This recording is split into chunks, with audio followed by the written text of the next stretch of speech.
The screams of two newborn girls pierced the warm night air like sirens. Inside a cramped, poorly lit room, a woman moved furiously across the floor. Linda's fingers yanked open drawers, grabbing handfuls of clothes and stuffing them into a worn-out duffel bag. "You're scaring them," Peter said, his voice barely above a whisper. He stood frozen in the corner, holding one baby in each arm, his hands trembling. Linda didn't look back.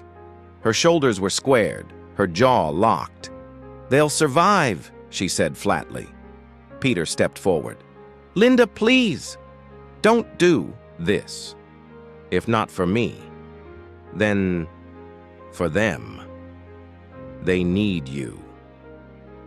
That made her pause. She turned slowly, her eyes dark and unrecognizable. "I didn't marry you to suffer, Peter," she snapped. "You were supposed to give me a better life. Look at us now, living in this shoebox, eating beans like beggars. I'm not wasting one more second in this dump." "But they're just babies." Peter looked down at the girls, barely 3 months old. Their faces were red with crying. "They're your daughters." "Not anymore," she spat. "Do whatever you want with them."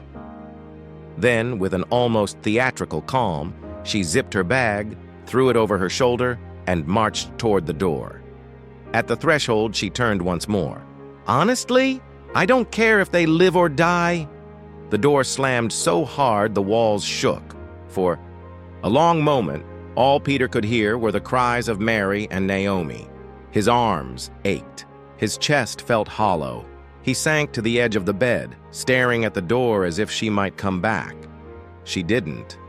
The days that followed were blurred with pain. The apartment felt colder without Linda, though it hadn't gotten any bigger. Friends disappeared.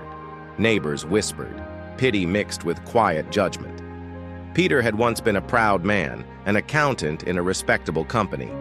But after the mass layoffs hit, everything spiraled. He tried to hold on, for his wife, for his children. But Linda's patience had run out long before the money had, and now there was just him and them. He named them again and again in his head like a mantra. Mary, Naomi, Mary, Naomi. He would be everything to them. Mother, father, shelter, hope. 1 week later, the last of the baby formula was gone. Peter stared into the empty tin, shaking it as if crumbs might magically appear. Naomi cried in the background, her tiny fists flailing. Mary, too, whimpered restlessly. Their hunger was becoming unbearable. His stomach clenched. He looked around the room. No job, no food, no help. But he had arms, legs, will. That would have to be enough. The next morning, Peter strapped both babies to his chest, one in front, one behind, and walked to the market square. He rented a dented old wheelbarrow from a man with crooked teeth and eyes that looked surprised anyone would be desperate enough to ask. "I'll pay at the end of the day," Peter said. "You break it, you buy it," the man muttered, already, walking away. Under the unforgiving sun, Peter began offering his strength to strangers. "Let me help you with your goods," he said to a woman carrying a sack of yams. She blinked at him, her eyes landing on the babies strapped to him like twin backpacks. "Where's their mother?" she asked sharply. "Gone," he said simply. Some people looked away in discomfort. Others laughed. A loud woman with missing front teeth barked, "You didn't think of consequences when you were busy enjoying. Now you suffer." He kept walking. No, one's words could break him. He wasn't working for dignity, he was working for survival. That first day, Peter made just enough to buy a sachet of milk and a small loaf of bread. He didn't eat. He couldn't. Everything was for the girls. He returned to their room and gently laid them down. "You don't know this," he whispered, "but today, your father pushed 50 sacks of cassava, 2 crates of plantains, and nearly fainted from the heat." Mary blinked at him. Naomi sneezed. He smiled and sang them to sleep. In the days that followed, a rhythm formed. Each morning, Peter would strap on the babies and head to the market. His back hurt, his arms burned, but the coins clinking in his pocket at the end of the day were worth more than gold to him. Then one afternoon, someone stopped him. "Peter?" He turned to see Mama Caro, his neighbor from 2 doors down. Her body was bent by age, but her eyes were sharp. "Let me take the babies for you," she said softly. "Just for today. They shouldn't be in this sun." Peter hesitated. I don't want to trouble you." "You already are, boy," she snapped. "Every time I see those children bouncing around on your chest like bagged oranges, my heart breaks. Now give them here." He laughed. For the first time in days. That evening, he returned to find Mary and Naomi clean, smiling, and curled in Mama Caro's lap. She looked up at him. "You've got strong girls," she said. "They didn't even cry once." Peter sat beside her, overwhelmed with gratitude. He took their tiny hands in his and pressed them to his forehead. "Thank you, Mama." "Don't thank me yet," she said. "I'm not babysitting for free." His eyes widened. "You're buying me a cold bottle of malt every Friday," she grinned. He laughed until his ribs hurt. From that day forward, Mama Caro became part of their lives, nurse, nanny, grandmother, counselor. She didn't have much, but she had love. And that was more than Linda had ever given. As months turned to years, Peter found joy in the routine. He couldn't give his daughters fine clothes or expensive toys, but he gave them something deeper: security, presence. A man who showed up, no matter how heavy life became.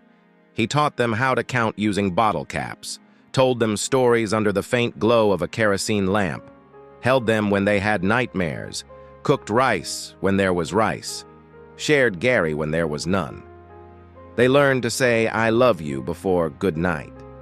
One evening, Peter sat outside with Mama Caro, watching the girls chase each other barefoot across the dusty compound.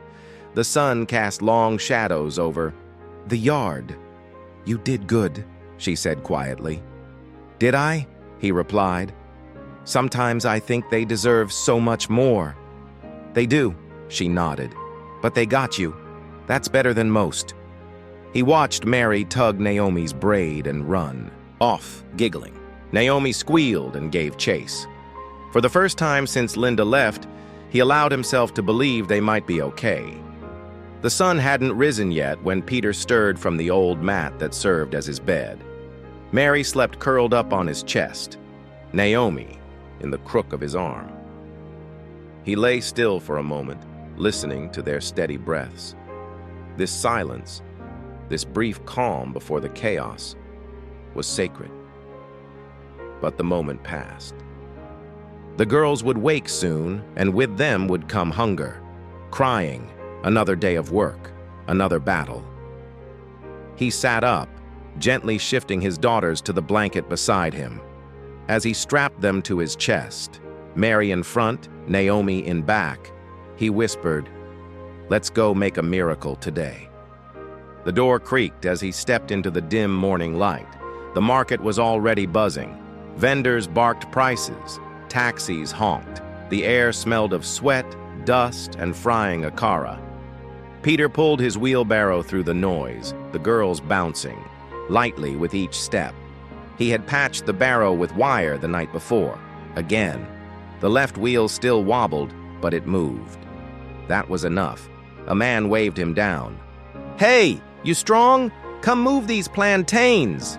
Peter rushed over, eager, to be chosen before someone else. The man eyed the babies strapped to him. "You bring your children to work?" Peter nodded. "No one else to watch them." The man scoffed but waved toward the sack. "Fine, just don't drop anything." Peter didn't. He hoisted the sack with practiced strength, muscles twitching, but reliable. When the man handed him 200 naira, Peter bowed deeply in thanks. It wasn't enough, but it was something. As the morning turned to noon, the sun became a hammer, beating down on his back. Sweat poured into his eyes. Mary let out a small, tired whimper.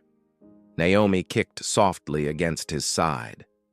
"Almost done, my angels," he whispered, wiping their cheeks. A young couple passed by, pausing to stare. Is that even safe? The woman muttered. The man shrugged. Probably broke. Pity. Peter caught the words, and for a moment, shame wrapped around his chest. But then Mary giggled, soft, sudden, like she had just thought of something funny. It shattered the heaviness. He smiled. Don't mind them, he said to her. They don't know how powerful you girls are. By late afternoon, Peter stopped under a mango tree and sat in the shade, laying the babies on a piece of folded cloth. He counted his earnings, 1,350 naira, enough for formula and maybe a handful of beans. Not enough for dinner, but he'd make it work. Ah, my boy, a familiar voice called. He turned to see Mama Caro walking slowly with a wrapped bowl in her hand. I brought yam porridge, she said. And before you argue, no, you can't. Say no, I made too much. Peter stood. You're too kind. She waved a hand dismissively. I'm too bored. Feeding you gives me something to do. She handed him the bowl and then crouched down beside the babies. Look at these beauties. Still the same round cheeks. Naomi's getting chubby. Peter smiled. She eats more than Mary now. She'll be a fighter, Mama Caro said, tapping Naomi's nose. Mark my words. Peter watched her as she talked to the girls like they were her own. In that moment, something inside him softened. Would you mind watching them tomorrow for a few hours? Just so I can carry more and earn a little extra? Mama Caro didn't even blink. Bring them over in the morning. I'll be waiting. The next day, for the first time in months, Peter went to work alone. He felt the difference immediately. Lighter, faster, more focused. He doubled his loads, tripled his pace. People noticed.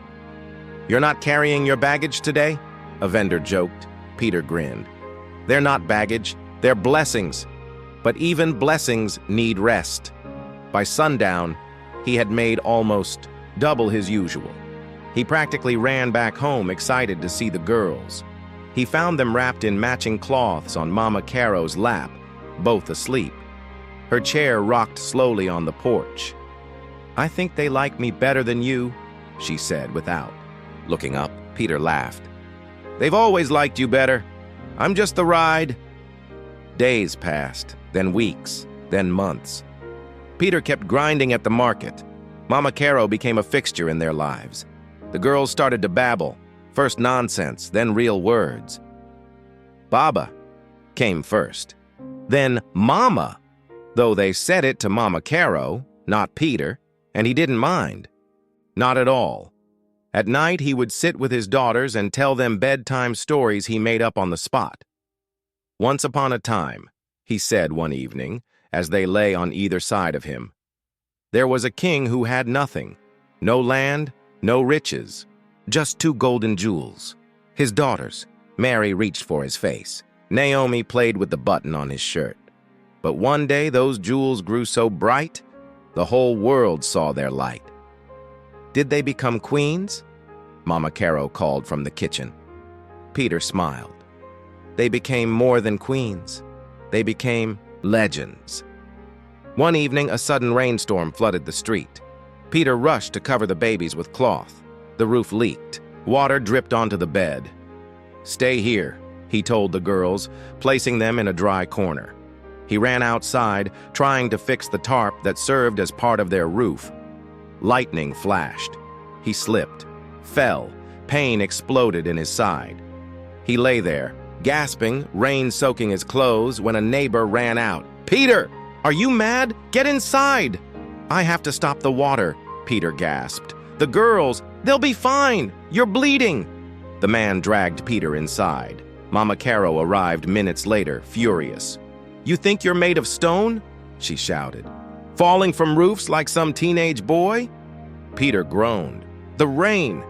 I don't care about the rain, she snapped. Next time you die and leave those girls, I will find your ghost and slap it.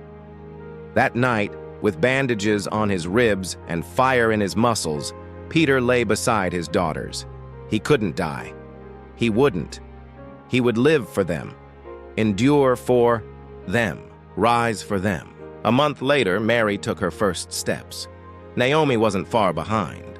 The twins waddled across the compound like drunken dancers, falling into Peter's arms with squeals of delight. "You see them?" he bragged to anyone who passed. "My girls are walking. Next week they'll run." They were his pride, his purpose. And as their laughter filled the air each day, Peter believed, truly believed, that one day everything would be okay. But peace is fragile. One afternoon, a strange knock echoed at their door. Peter opened it to find a tall, sharp-dressed man with a briefcase. "Mr. Peter?" "Yes?" "I'm from the landlord's office. You're 3 months behind on rent." Peter's stomach dropped. Please, give me time. I'll pay. I just need a few more weeks." The man shook his head. He says if you don't pay by end of the week, you'll have to leave. Peter stood still after the man left, silent. Later that night, he sat outside, watching his daughters sleep inside. The moon cast a soft light through the window. He turned to Mama Caro. "What if I can't protect them?" "You can," she said. "You already are." "But what if it's not enough?" She looked at him long and hard. "Then you fight harder." And so he did. He woke earlier, worked longer, lifted heavier, sacrificed more. And somehow, he paid the rent. The twins turned 5. They could now say full sentences, argue with each other, and demand their father stop working on Sundays. "You need rest, Baba," Naomi scolded, hands on hips. Peter chuckled. "You sound like Mama Caro." "She's smart," Mary added. Peter smiled, eyes damp. "Yes, she is." The house hadn't grown, but the children had. By the time Mary and Naomi turned 7, their presence filled every corner of the home. Their laughter bounced off the walls like sunshine made sound. The once quiet apartment was now a stage for spontaneous performances, dances, songs, arguments over who got the last spoon of stew. Peter often stood in the doorway, arms folded, watching it all like a man admiring a work of art. His back ached more these days, and his hands were calloused beyond recognition. But the girls' joy made the pain feel like a badge of honor. They were his everything. And they were growing fast. "Naomi, what's 8 times 7? Peter asked one evening as they sat under the kerosene lamp. She furrowed her brow, lips moving as she counted with her fingers. 56. He clapped his hands. "Correct. Mary, your turn. Spell tomorrow." T-O-M.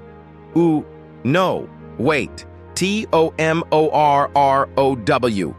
Brilliant. "Baba, give us a harder one," Naomi challenged.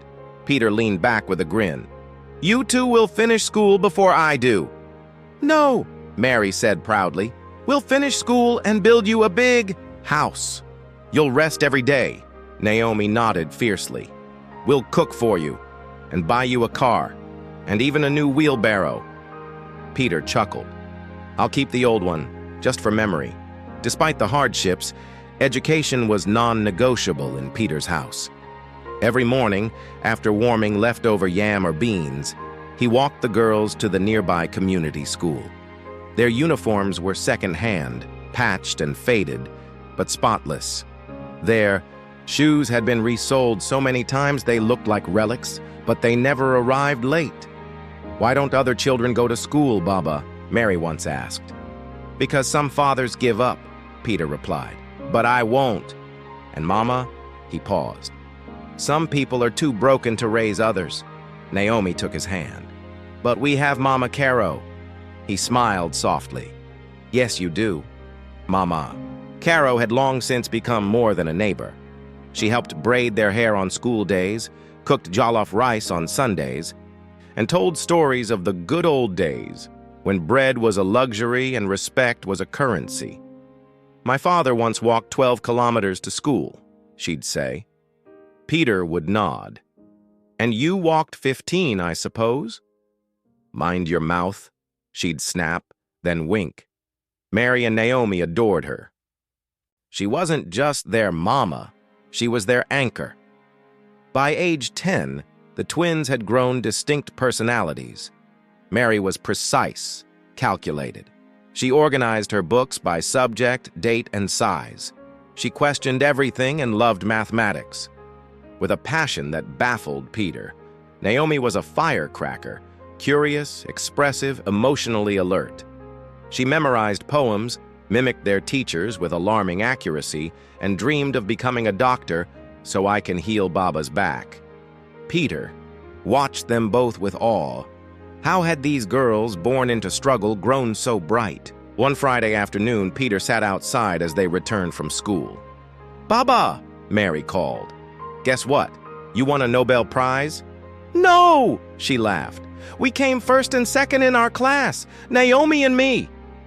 Peter stood, open-armed, and caught them in a tight hug. "First and second?" "Yes," Naomi beamed. "We beat everybody, even the boys." He lifted them both off the ground. "My champions!" Mama Caro stepped outside, drying her hands on her wrapper. "Bring those brains inside," she called. "Let's feed them before they explode." That night, they celebrated with beans and dodo fried golden and crisp, the kind of meal that for them felt like royalty. Still, not every day was joyful. Sometimes Peter returned home limping, his shirt soaked from the rains, or his hands bruised from a stubborn load. There were weeks when he couldn't afford soap. Other times, Naomi would come home in tears from school because a classmate mocked her worn shoes. "You're poor," a boy had told her once.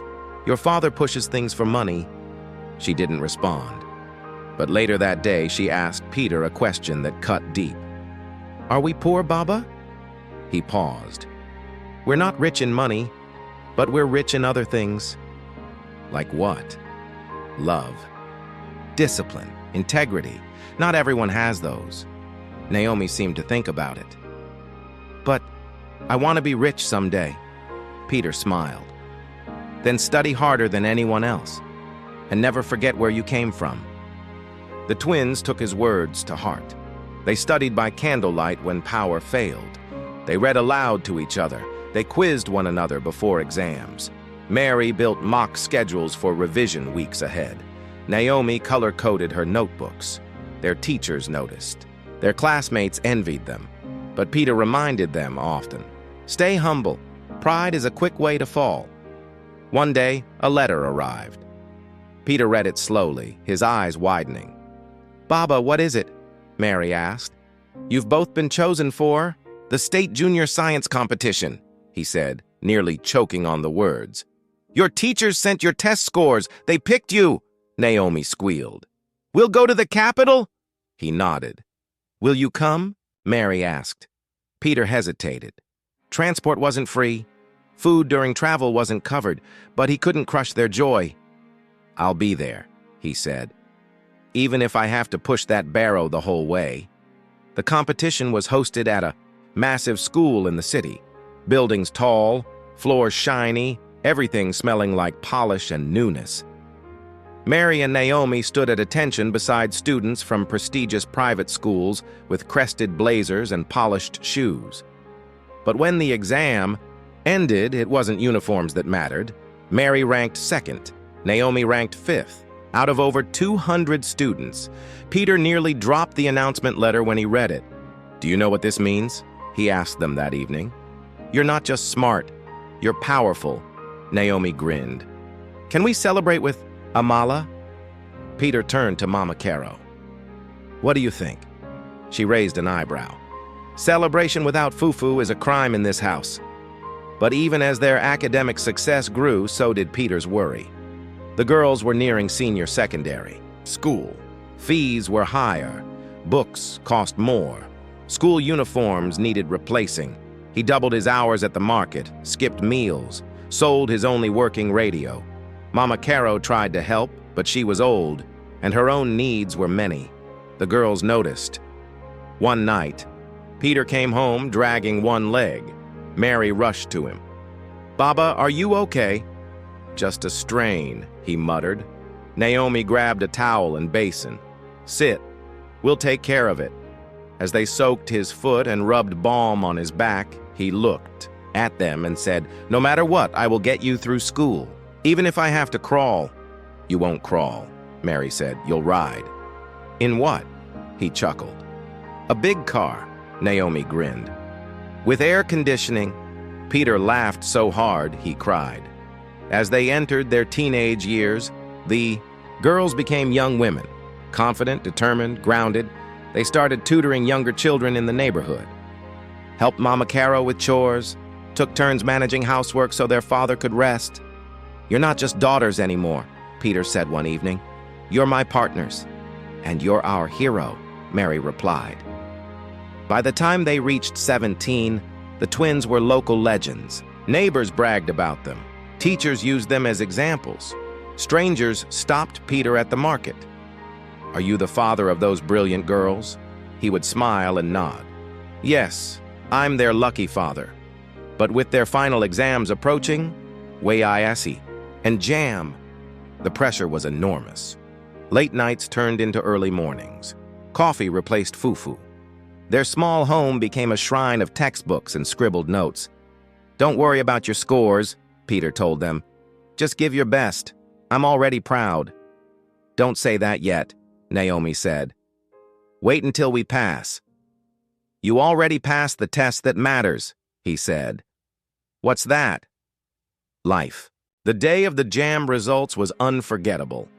Peter sat on a plastic stool, holding a weathered Bible. Mary and Naomi burst through the door, their shoes caked with dust, holding crumpled papers. "Tweenie!" Mary shouted. 41! Naomi screamed. Peter stared at them. His mouth opened, but no sound came. Then he dropped the Bible, raised his hands, and shouted, "God, you do this one!" He grabbed both girls in an embrace so tight they could barely breathe. "Doctors! My daughters will be doctors!" Mama Caro came running. "What happened?" Peter turned. "Mama, prepare rice. Prepare soup. We're celebrating till morning." For 2 days straight, Peter wore the same smile. It was a wide, boyish thing that lit up his worn-out face, as if he were the one who had passed the JAM exam. Neighbors clapped him on the back at the market. "Your girls, Ain, they've made us proud, Peter." He would nod, repeating the numbers like a chant. "Mary, 325. Naomi, 341. Both for medicine, the same university." Mama Caro danced in the yard, ululating loud enough for half the street to hear. "You see this man? This man is a true father," Peter laughed. He felt 10 feet tall. But that night, when the celebration ended and the streetlights blinked out, Peter sat alone on the edge of his bed and stared at the admission letters laid out before him. The room fell silent. The numbers mocked him now. Tuition, accommodation, textbooks, registration fees, even the cheapest estimate was more than he had earned in 5 years. He looked toward the door. Mary and Naomi were asleep on the mat, breathing softly. Their dreams were alive, their hopes fresh. He lowered his head. "I don't have it," he whispered to the darkness. The next morning, he didn't go to the market. He left early, long before the girls woke, and dressed in his cleanest shirt, blue, ironed the night before. He had no briefcase, no CV, just calloused hands and a heart desperate enough to bend. He walked toward the upscale neighborhood near the edge of the city. High gates, glass windows, satellite dishes on every roof. His first stop was a wide, cream-colored house with flower pots lined like soldiers at the entrance. He rang the bell. A tall man, still in his pajamas, opened the door. "Yes?" Peter dropped to his knees. "Sir, I know this is unusual, but please, I need work. Any work. I can clean, wash, cook, cut grass, anything." The man stared. Peter added quickly, "I'm not asking for free money. I just need help to send my daughters to the university. They both passed to study medicine. Please." The man looked him up and down. "Medicine? Do you know what it costs to train one, let alone two?" I know, Peter said quietly. I'm offering my life. The man exhaled sharply. Sorry, I don't need a houseboy. The door closed. He didn't stop. From one house to another he walked, knocking, kneeling, begging. Some turned him away with kind apologies. Others shut the door in his face. At the fifth house, a woman shouted from behind a curtain, "There are people like you everywhere. Go and beg your government." At the sixth, a young boy answered and said, "My parents said you should go." By noon, Peter's knees were dusty and his voice cracked from explaining. He stopped at a roadside bench, sat down, and stared at his hands. He thought of every meal he'd skipped, every load he'd carried, every night he'd whispered, "Just one more day." It wasn't enough. That evening, he returned home late, his barrow untouched. Mary met him at the door. "Baba, you didn't go to the market?" He forced a smile. "No, rest day." Naomi looked up from the stove. "Are you okay?" Peter nodded but didn't speak. He walked to the bedroom, sat down, and turned away from the door. His shoulders hunched. From behind the curtain, the girls exchanged glances. 2 days passed. Peter worked, but silently. The energy was gone. The glow that had wrapped around him since the exam results had dulled. He tried to be cheerful. He joked, asked about revision, but his eyes betrayed him, tired, distant. On the third evening, he called Mary and Naomi into the room. "My daughters," he began. His voice trembled. "There's something I need to tell you." They sat down quietly. Peter looked at the floor. "I've tried everything. I've gone to rich houses. I've begged for work. I've offered to sweep, cook, be a servant, just to raise your fees." Naomi's eyes widened. Peter swallowed hard. "But nobody said yes." He reached for the crumpled fee sheet and held it out. "I can't do it. Not now. Not even for one of you." He turned away quickly, rubbing his eyes. "I'm sorry." Silence filled the room like smoke. Mary stood first. "Baba." He didn't turn. Naomi moved beside him. "Daddy, I failed you," he whispered. "I promised you the world, and now I can't even give you a semester." Mary knelt down. "You've never failed us." Naomi joined her. "We know how much you love us." Peter's face crumpled. Mary's voice shook. "Whether we go to university or not, you'll always be our hero." Naomi nodded. "We'll find another way." That night, after the girls went to bed, Peter sat alone and prayed. He knelt on the floor, fists clenched. "God," he whispered, "they've done their part. I've done mine. But this wall, I can't climb it alone. I'm not asking for me. I'm asking for them. Please, don't let this be the end." His voice broke. He pressed his forehead to the ground. "Help me." Behind the curtain, Mary and Naomi lay awake, listening. Their father, the man who never cried, was weeping. They turned their faces to the wall and cried silently. The next day, the twins made a decision. Mary rose early and woke Naomi. "We can't sit and wait," she said. Naomi nodded. "Let's do something." They dressed, packed 2 notebooks, wore their best clothes, and stepped out into the morning light. Their first stop was a local clinic, then a supermarket, then a clothing shop. Each time they asked, "Do you need staff? We can work. We're smart, reliable, respectful, please." Most places turned them down.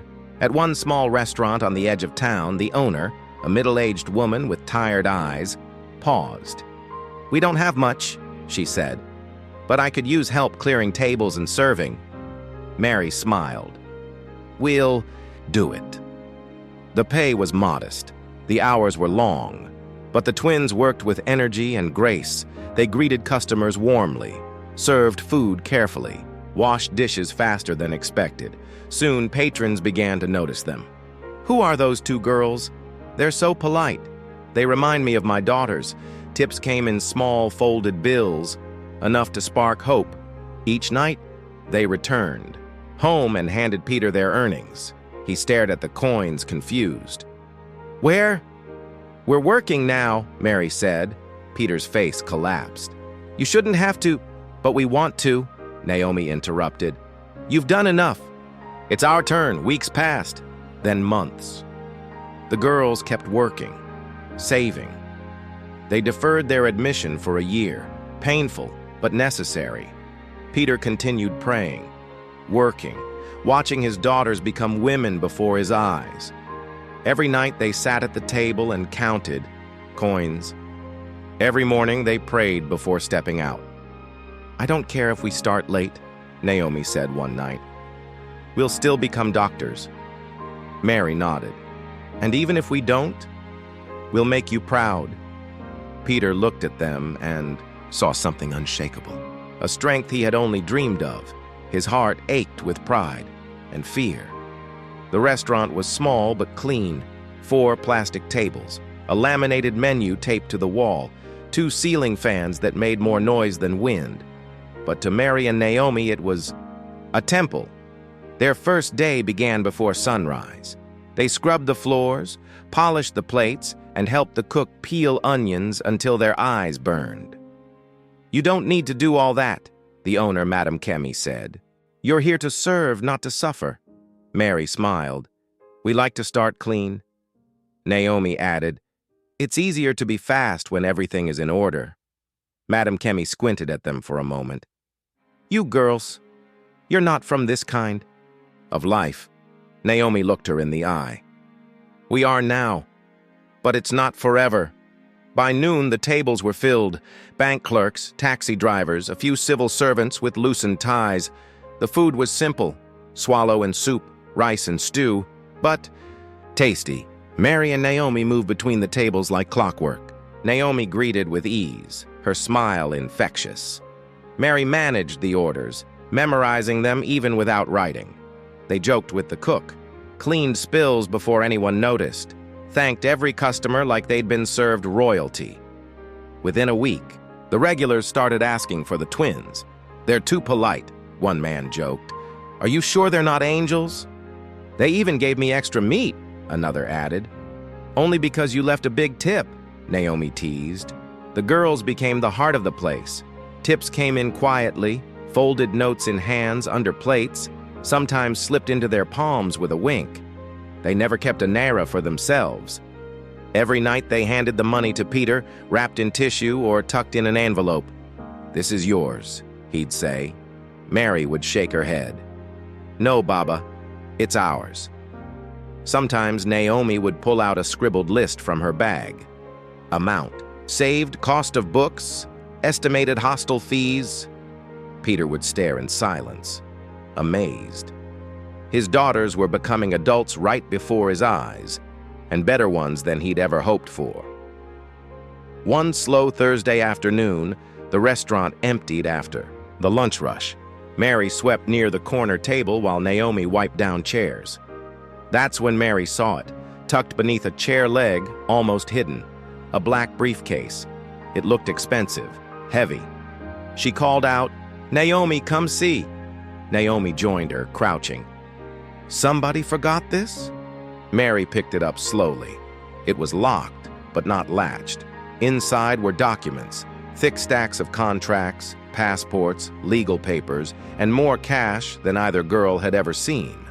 Bundles of crisp American dollars sat in perfect stacks. Naomi gasped. "Is this real?" Mary's mouth had gone dry. I think it's a lot." They looked at each other. No words were needed. When they brought the briefcase home that evening, Peter looked at them in stunned silence.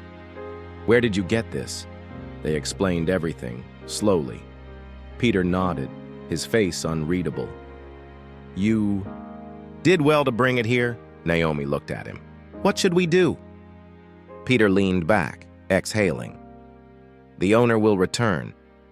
A person who carries this kind of thing will not let it go." He stared at the briefcase. "Just make sure it stays safe." The next morning, they returned to the restaurant early.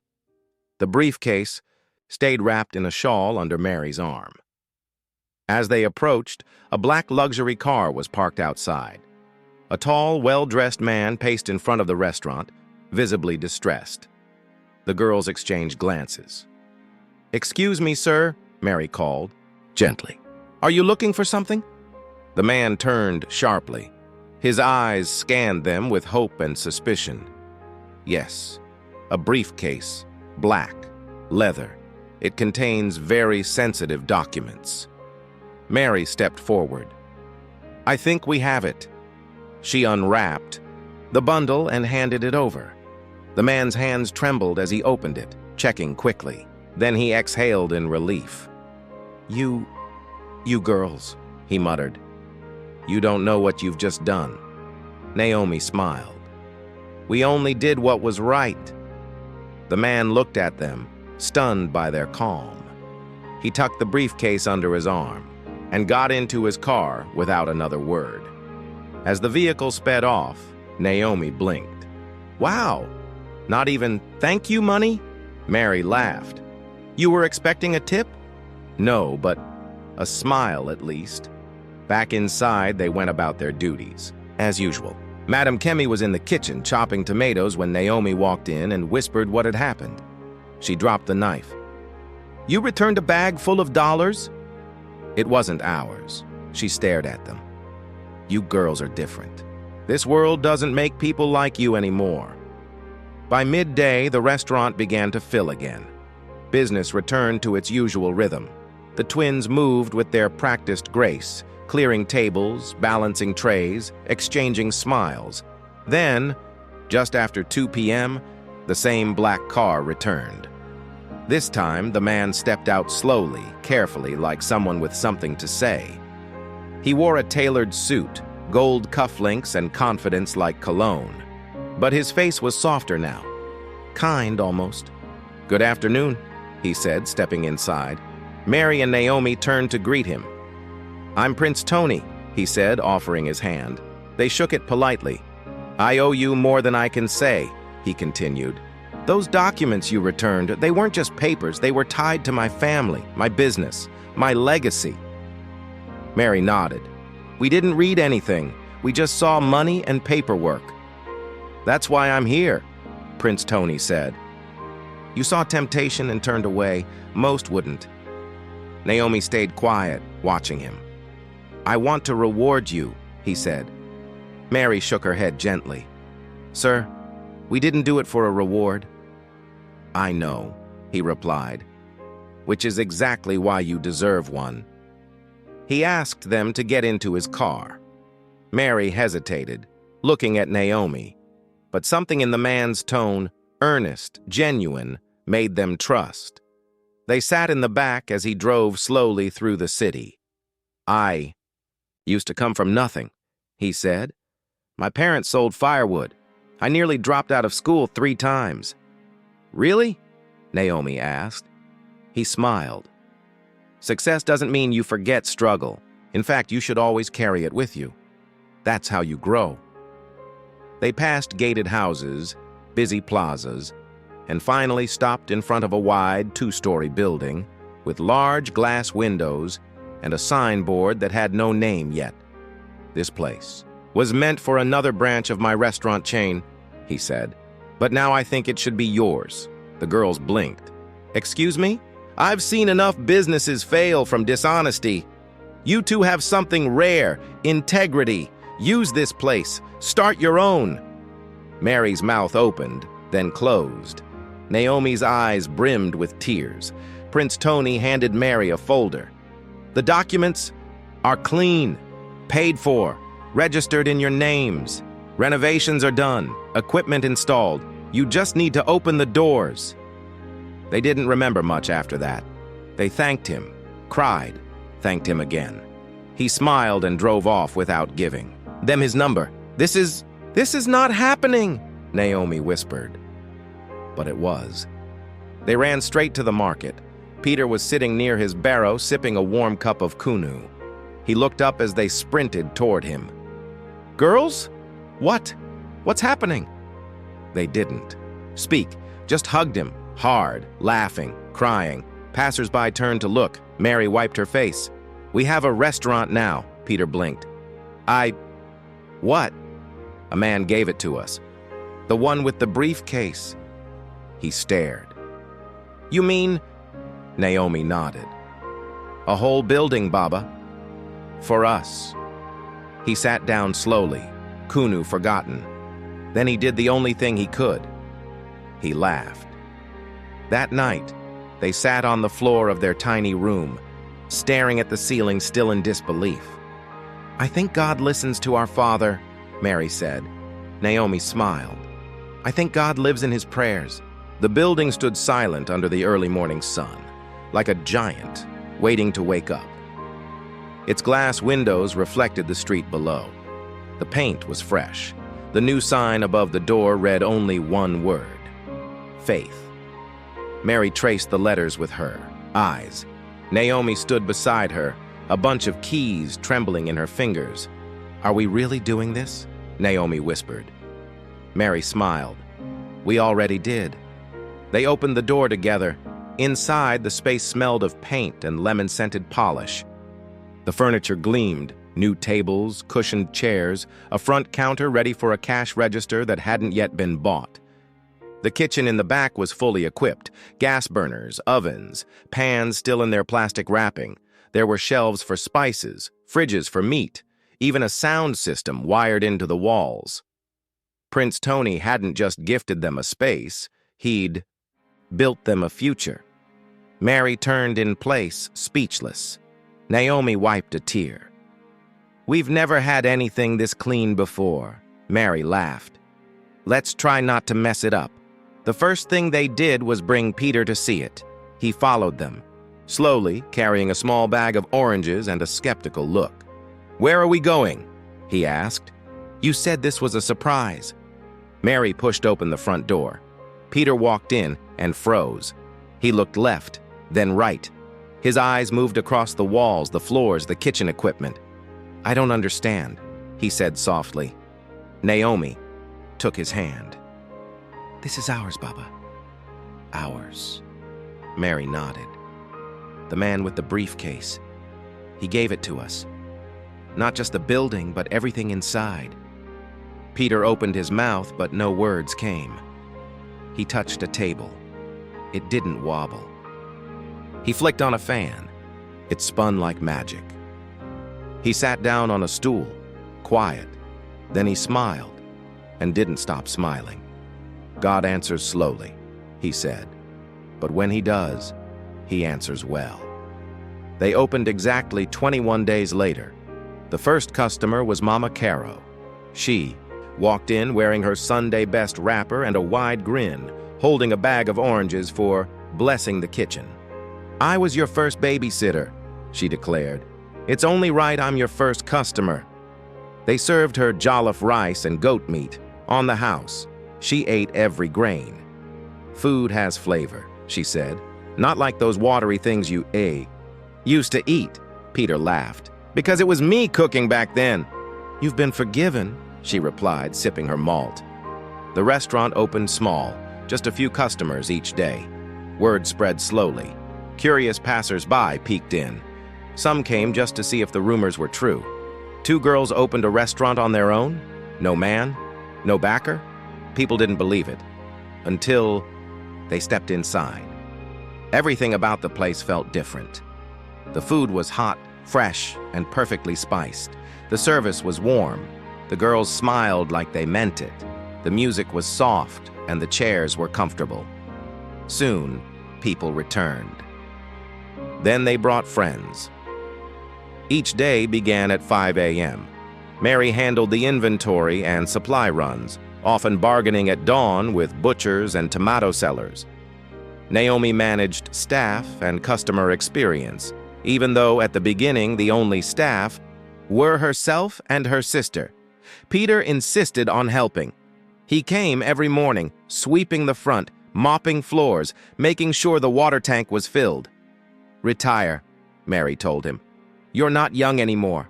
Don't disrespect me, he replied, joking. Old men still have bones. Naomi offered him a stool behind the register. Then sit and be our chairman.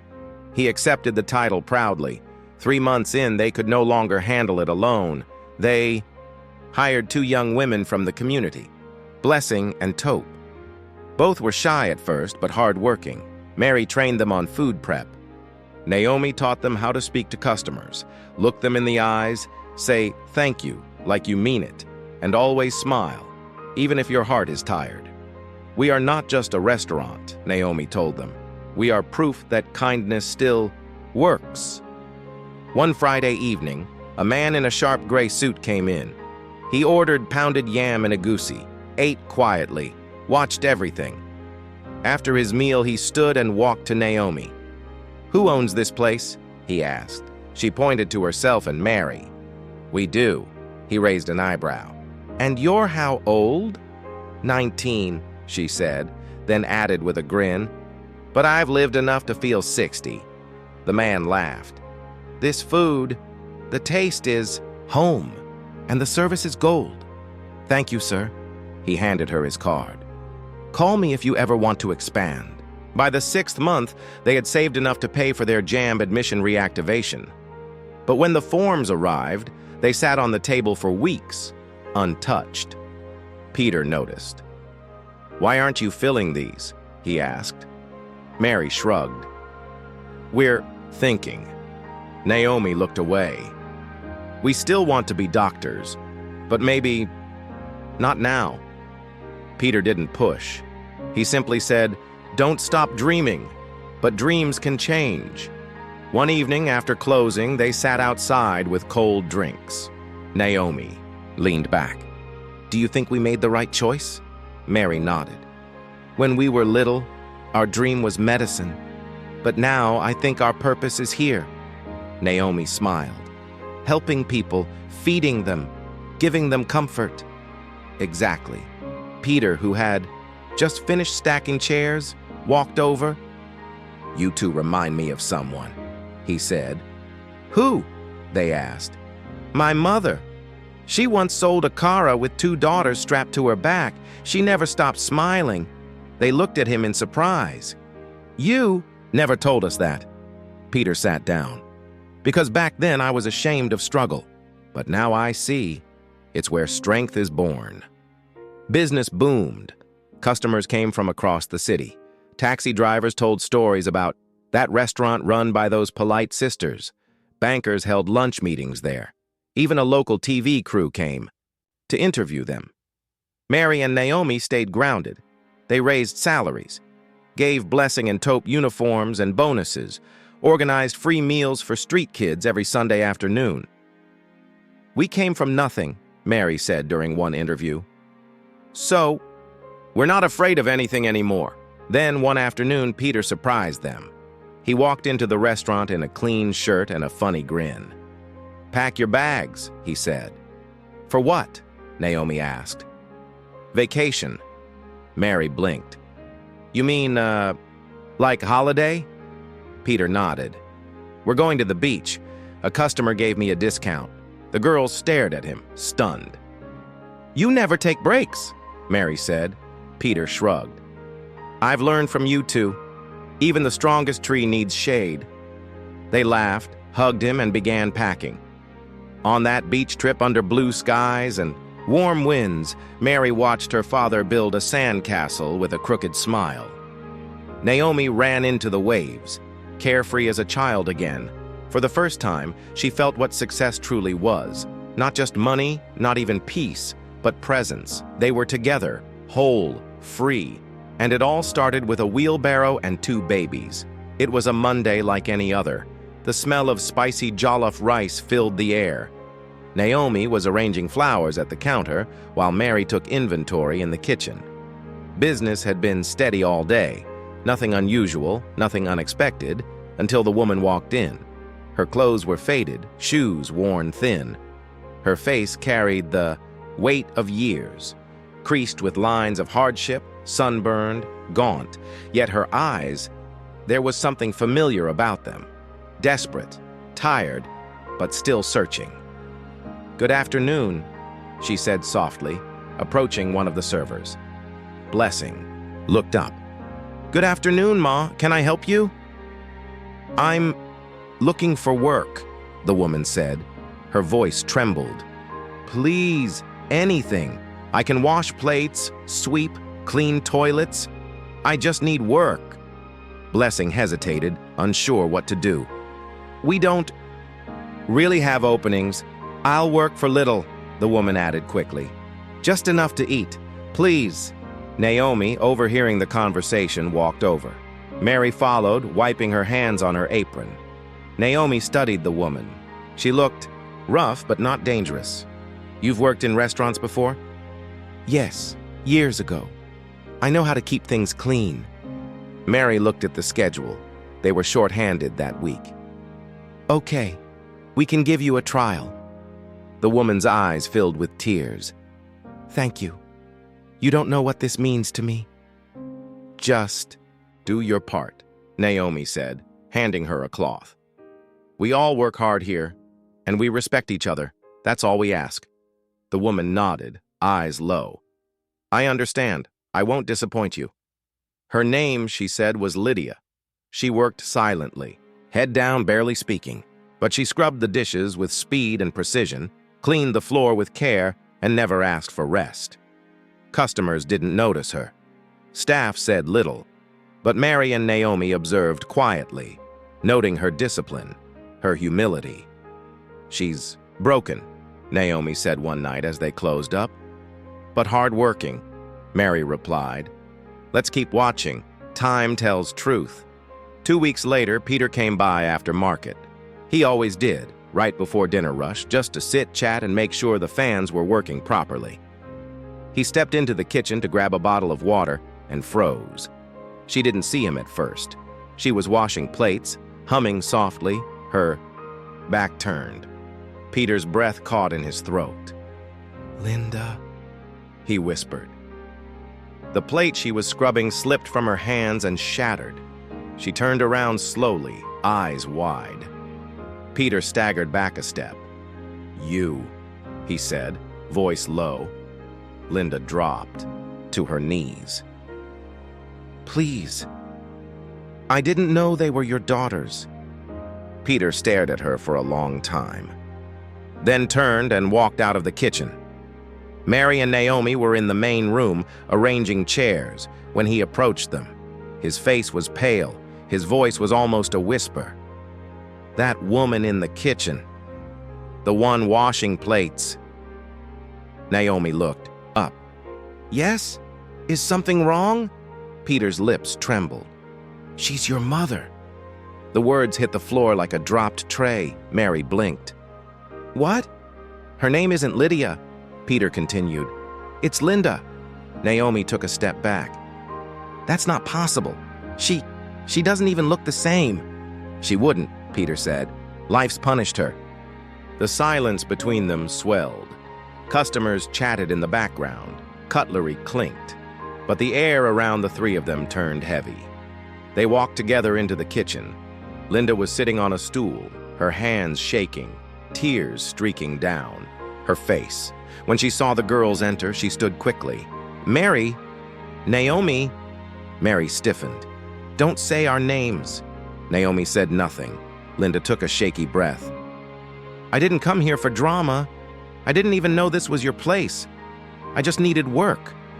Mary's eyes burned. You left us. You threw us away like trash. And now what? You want to come back into our lives because we have a building and a stove?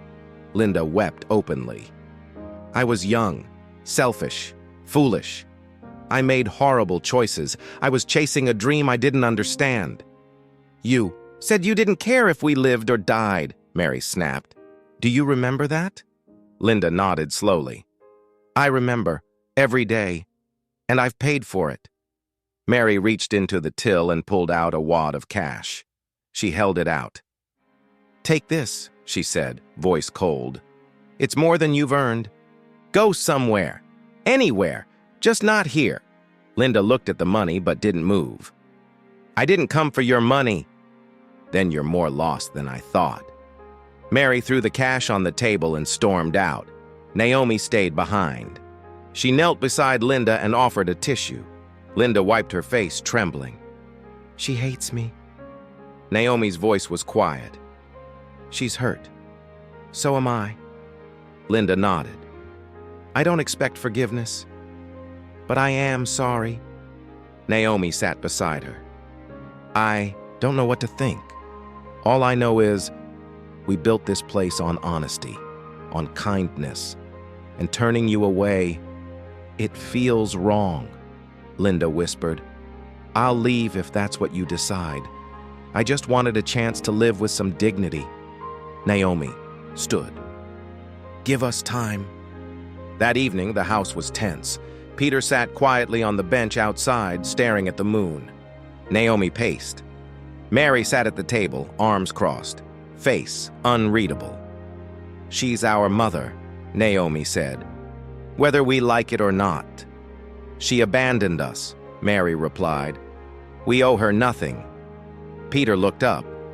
You're both right, but anger is a heavy thing to carry, Mary glared at him. You forgave her already? I forgave her the day she walked out, Peter said. But I never forgot. I never stopped feeling the cut she left behind. Naomi sat beside him. She has nowhere to go. Peter said nothing. Mary stood up. Letting her stay will only bring more pain. Peter looked at both girls. Maybe, but maybe it's the final pain we need before healing. The next morning, Linda arrived at work early. Mary handed her an apron without a word. Naomi gave her a new sponge. Peter said nothing, just nodded as he walked by. The message was clear. She could stay for now. Weeks passed. Linda kept to herself. She worked harder than anyone. She didn't complain. She didn't ask for special treatment. She addressed the girls as Ma like she did the rest of the staff. Some days, Mary ignored her completely. Other days, she corrected her sharply. Naomi tried to bridge the gap. She spoke gently to both. She watched, and slowly, something shifted. One afternoon, Naomi caught Mary watching Linda clean the floor. Something wrong? Naomi asked. She works like she's trying to erase her sins, Mary replied. Maybe she is, Mary sighed. I don't know if I'll ever forgive her, but I'm tired of feeling this angry. Naomi smiled. That's the first step. One Sunday afternoon, after closing, Linda approached the girls at their usual table. She stood for a long moment, then spoke. I know this isn't easy. I know I don't deserve to even be in this room, but thank you for not sending me away. Mary didn't respond, but her eyes softened. Naomi nodded. We don't know where this will go, but you have a chance. Don't waste it. Linda bowed, her head. I won't. At first, Linda was invisible. She came early, cleaned in silence, did everything without complaint. Mary and Naomi kept her at arm's length, and Peter avoided being alone in the same room with her for too long. But as the days stretched into weeks, something shifted. The customers were warming to her. The staff gave her nicknames. Some of the younger workers even began to ask her for advice, mistaking her calmness for authority, and Linda began to believe it. The first sign was small. Don't put the pepper soup bowls on that shelf, she told Taupe one morning. It ruins the plating. Use the one above. Taupe nodded, confused. That wasn't how Mary had trained her. Then it grew louder. These chairs are too close. Move them, she snapped at Blessing. Later, she scolded a delivery boy for being 3 minutes late and refused to sign off on the invoice. When Naomi gently pulled her aside and said, "Let us handle the discipline," Linda said with a smile. "I'm only trying to help." But the smile didn't reach her eyes. Mary kept her distance, but she noticed everything. One evening, she entered the kitchen to find Linda standing with 2 younger staff, giving orders like she was in charge. "Linda," Mary said, voice steady, "can I speak to you for a moment?" Linda followed her, out. "Please stop issuing instructions without checking with us first," Mary said. Linda raised an eyebrow. "I thought we were past that. I'm part of this now." "No, you work here," Mary replied coldly. That's all, Linda scoffed. You girls act like queens. Don't forget who brought you into this world. Mary's jaw tightened. And don't forget who cleaned up the mess you left behind. From that day on, the tension bled into everything. Staff grew nervous. Naomi tried to play mediator, but it wore her down. Linda began snapping at customers. Subtly, but enough to sour the air, a loyal customer, Mrs. Alaba, who had been coming since the first month, approached Naomi one afternoon. "That woman? She's rude," she said. "I love this place, but it doesn't feel the same anymore." Naomi nodded, throat tight. "We're working on it." Peter saw it too. He stayed quiet at first, hoping things would settle. But one night, as the restaurant emptied and the lights dimmed, he sat with Mary and Naomi outside. "I've tried to stay out of this," he said slowly, "but I've seen enough." The girls said nothing. "You gave her a chance," he continued. "That was noble, but keeping her here may destroy everything you built." Naomi looked at her father. "You really think it's that bad?" "She's poisoning the air," Peter said, "and she's not changing. She still carries pride like a crown." Mary leaned back, arms folded. "We should have listened to our instincts." Peter placed a hand on hers. "You did the right thing, giving her a second chance. But second chances come with boundaries." The next morning, they called Linda into the office. She walked in confidently, as if expecting a promotion. Mary didn't waste time. "We're letting you go," Linda blinked. "Excuse me?" "You're creating tension," Naomi added. "The staff are afraid of you, customers are complaining, and we're exhausted." Linda's face changed. "I gave you life. You can't treat me like this."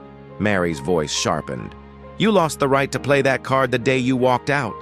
"You're just like your father," Linda hissed. "Always thinking you're better than everyone." "Don't talk about him," Naomi snapped. "Not like that." Linda's voice rose. "You've been brainwashed. That man's laziness made me leave." Naomi stood up. "Get out!" Linda's eyes filled with rage. "You'll regret this." Mary opened the drawer and handed her an envelope. "Here's your salary, and a little extra. You'll find something else." Linda grabbed it, her mouth a tight line. Then, without another word, she stormed out. Peter was sitting outside when she passed. She didn't look at him. He didn't stop her. For the first time in weeks, the air inside the restaurant felt light. Staff began to smile again. Customers returned, complimenting the food and the warmth.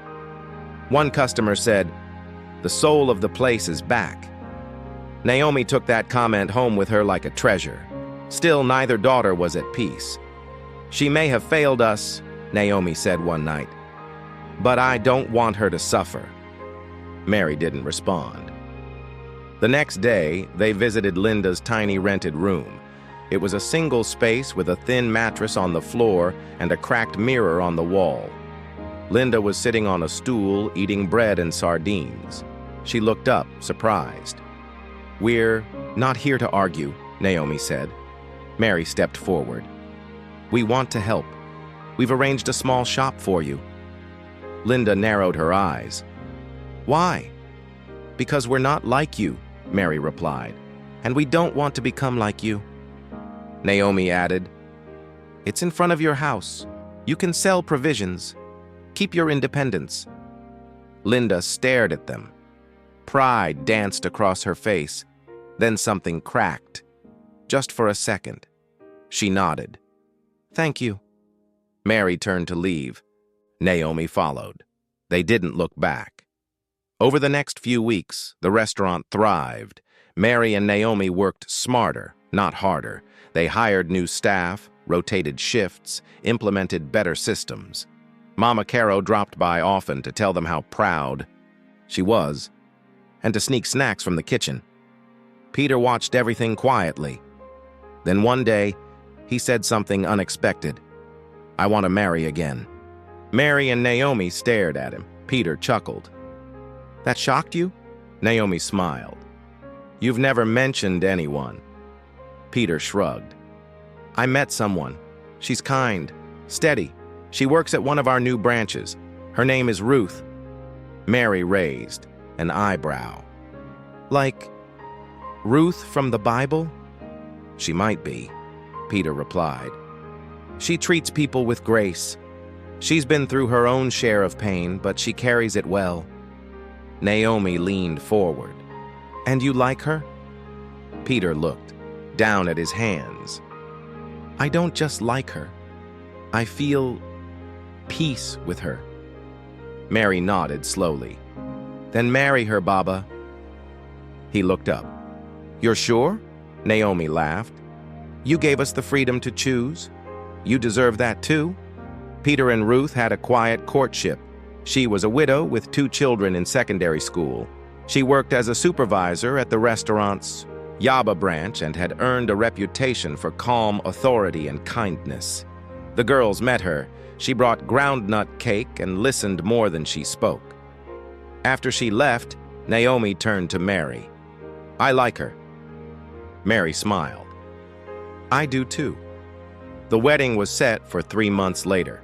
It was a simple affair. Local hall, bright flowers, everyone in their Sunday best. Mama Caro danced from the moment the music started until her legs gave out. Peter looked, younger in his suit. Ruth wore yellow and gold, her eyes glowing with quiet joy.